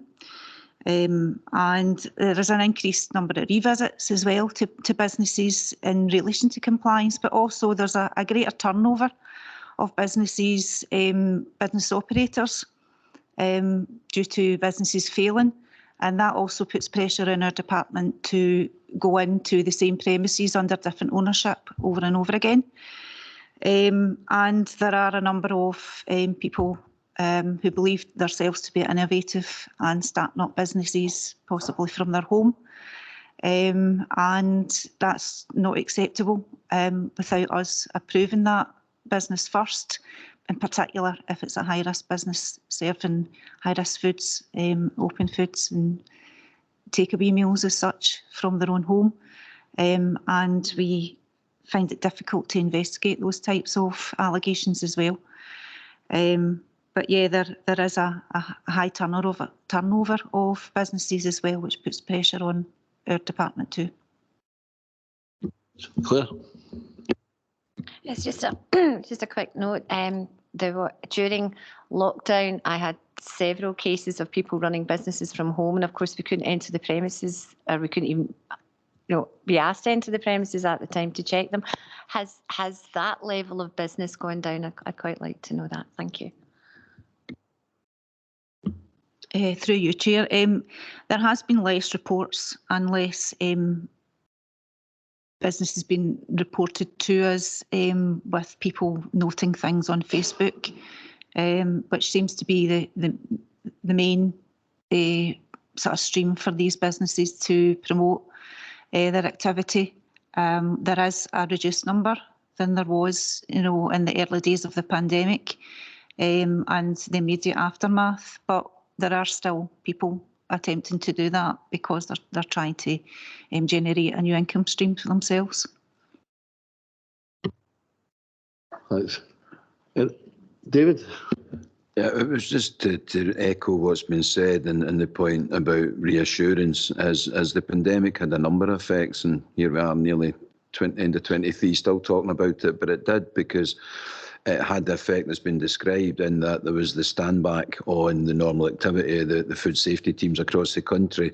So that created, for obvious reasons in terms of the pandemic restrictions, the opportunities we've heard for a whole variety of, colleague used the word innovative, but there's other words.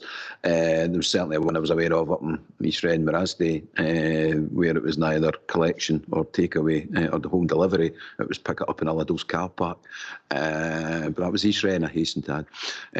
In terms of this one, the first impact was, however, that it doesn't mean that the staff were undertaking less duties. The environmental health staff were one of a range of services in the council that were at the front line in terms of dealing with the pandemic. It was environmental health officers who were out along with the police enforcing the regulations in public places. So I'm not saying the pandemic was a break for anyone, but it certainly wasn't a break for them. It wasn't a pause in work. It wasn't time to catch up quietly because we weren't focusing on main areas of business. It was still a time of peak activity. You then come out of that peak activity and the real impact, I think, is shown at page 176. It's described throughout the paper, but it's shown there in the numbers at 176. In that, we dealt with the 7 priority ones, which gives that evidence and reassurance that it is a priority program, a priority-based program, high risk first. But of the 553 in the group 2, the next priority, there was 357 visits.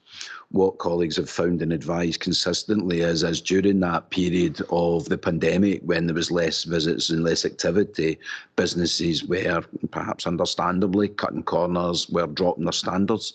So what you have there is a high number of revisits. That's 87 revisits. If and you'll always have some revisits. That's just the nature of life, but that's a high level. So if you actually thought about how many of those revisits could have dropped down and eaten into the balance of the 196 in Group 2 that weren't done, then you could actually have done even more with the resource we have. So it's that combination of, yes, and we had a good discussion at Council in the back of the service review paper where members acknowledged it's not just about recruitment in terms of are we competitive, it's all of that, but it's also the fact there are not enough planners or environmental health officers coming out with the right qualifications, the necessary qualifications to go into this profession, these professions in either public or private sector. So it is always a question of trying to garner the best that we can in a reducing field and to make, as always, best use of those resources. And I'm comfortable, I hope members are comfortable with what this shows us. That is absolutely what we do. So in governance, we don't do rose-tinted spectacles, but we don't do shroud-waving either. It's a balanced report, it's an honest report, and what I hope it does demonstrate is that we absolutely do the best we can with the resources we have, but we don't sit in the sidelines wringing our hands. We always continue to try and do everything we can to augment and improve those resources and find innovative ways to recruit beyond the norm in terms of graduates and trainees and other ways to accommodate them. So we've taken the principle of grow your own absolutely as far as we can as well. So over the piece, that assurance is there that we always focus on a high priority and ultimately we will get to everyone. It might just take a little bit longer than any of us would otherwise wish, but those that are at the end of the queue are the lowest risk premises. And you also have the ability to react to complaints. So if there's anything happening that comes in via the public, obviously that would then be escalated in terms of priority. So there is a safety net there as well. If people get bad food, contaminated food, if they get ill off it, they're not usually slow to complain. So we don't want to get to that position, but it is another string to the safety net, if you like, that if we get complaints, then we prioritise them as well. So hopefully that assurance is there from the overall report in terms of the way the service goes about things. Thanks, David. Yeah.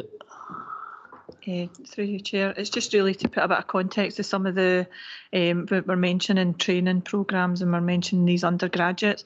For context, we're one of only 2 local authorities that has taken an undergraduate in 3rd year through each from the pilot year through to current day, and we're committed to doing that. And we're the other local authority that has done that is one of the largest in Scotland, and we're pretty small in number, but we're so committed to being part of the solution and also giving opportunities to undergraduates who live locally as well.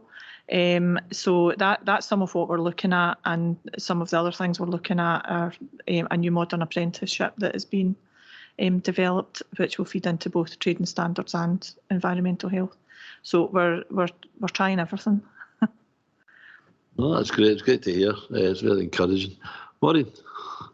No, thank you very much. And genuinely, we want to be supportive and, welcome what you're bringing forward. And I'm sure there'll be further discussion about that. But, I think you are doing what is possible to do. Clearly in the paper, it mentions the fact that we've had 2 officers who've gone to other authorities. Is there anything, perhaps it's out with your scope to do anything, but are there particular reasons why they have moved to other authorities? And are those reasons anything that we can take any actions or any responses to offset that at all? And, honestly, I can see from the report just how skinny your staffing actually is.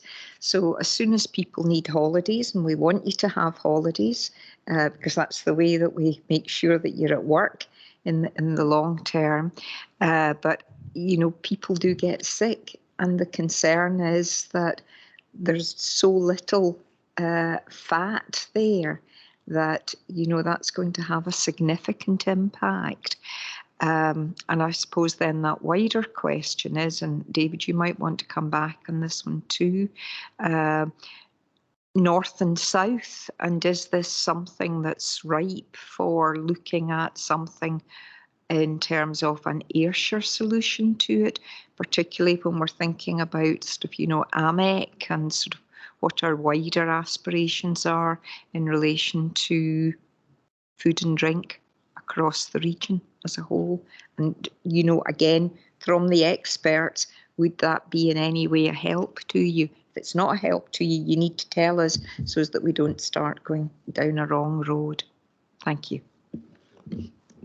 Maybe, Chair, just in terms of the last point, we have obviously, there was a period of time when through arrangements with other local councils, we looked at a number of potential options for shared services, and the outcomes of them were regularly reported back. There was a period in time, quite a while ago now, fair enough, but where we looked at a potential all Ayrshire or Pan Ayrshire, PARS, I think it would have been. So we had the acronym for it, even if it never happened. Pan Ayrshire Regulatory Services, which at that time would have looked at did look at trading standards, environmental health, and building standards.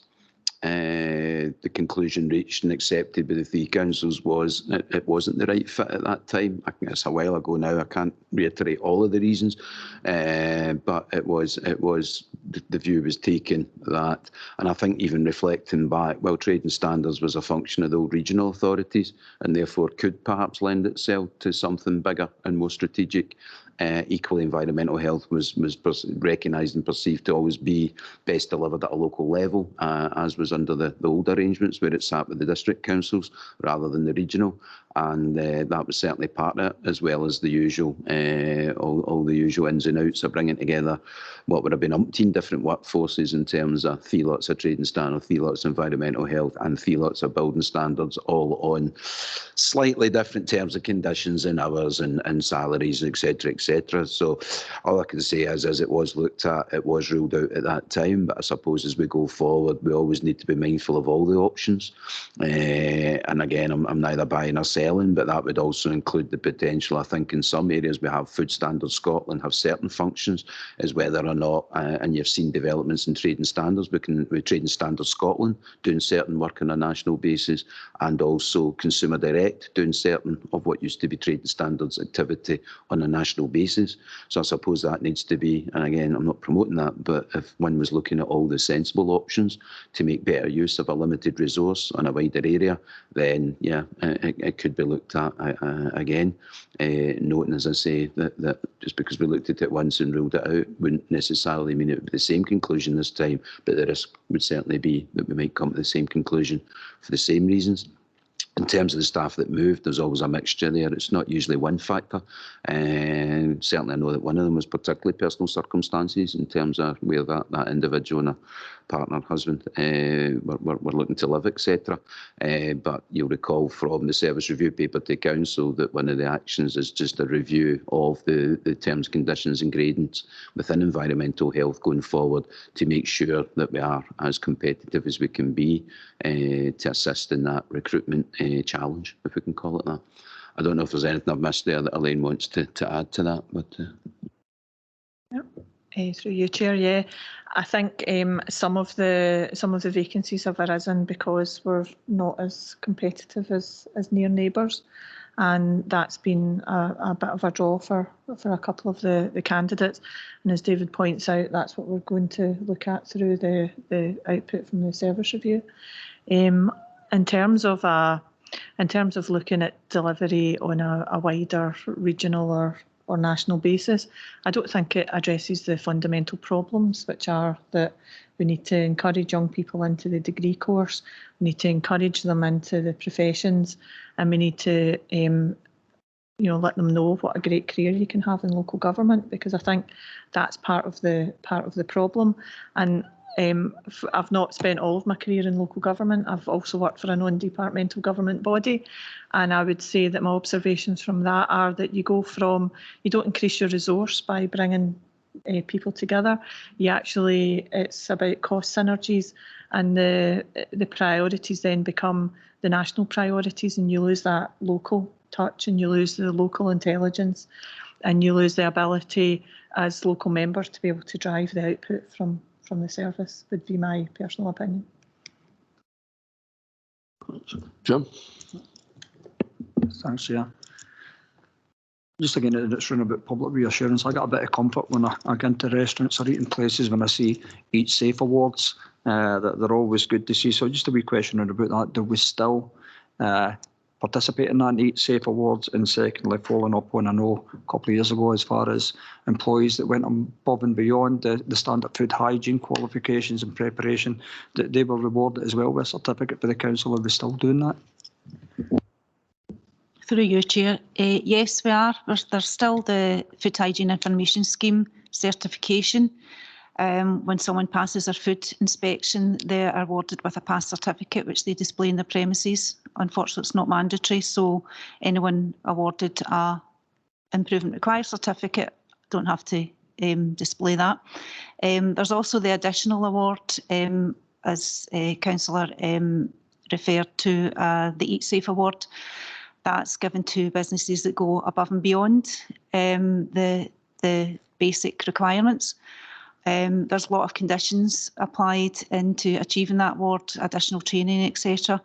And we still issue those to businesses. There have been a bit fewer since the restart, and there's one pending at the moment, or has been awarded at the moment, that is going to be publicised next week. So yeah, we still are involved in that, and we would encourage businesses to meet the criteria to be awarded such a certificate, most definitely. Thanks. I mean, that'd be really helpful. I think, some kind of knowledge, where the Eat Safe places, where people are doing their best to comply. I think that would, rewarding good behaviour, I think would be, if we get some publicity around about that, or even just some information that local members can, pass on. I was going to ask you, and you mentioned local intelligence, and it's always a subject coming near lunchtime, just I think that's a valuable thing, just not having that contact with members, and as we rush to the canteen, we know Mark will be fully compliant through there. But I was going to ask you where you're going for your Christmas night out, but maybe ask you where you're not going for your Christmas night out. Maybe a better question. But no, I think what you've heard here, I think the service is really appreciated, and you do a good job, and I think that's exemplified in the report here. Members, any other questions in the? Okay, can we agree the recommendations then? Thank you very much.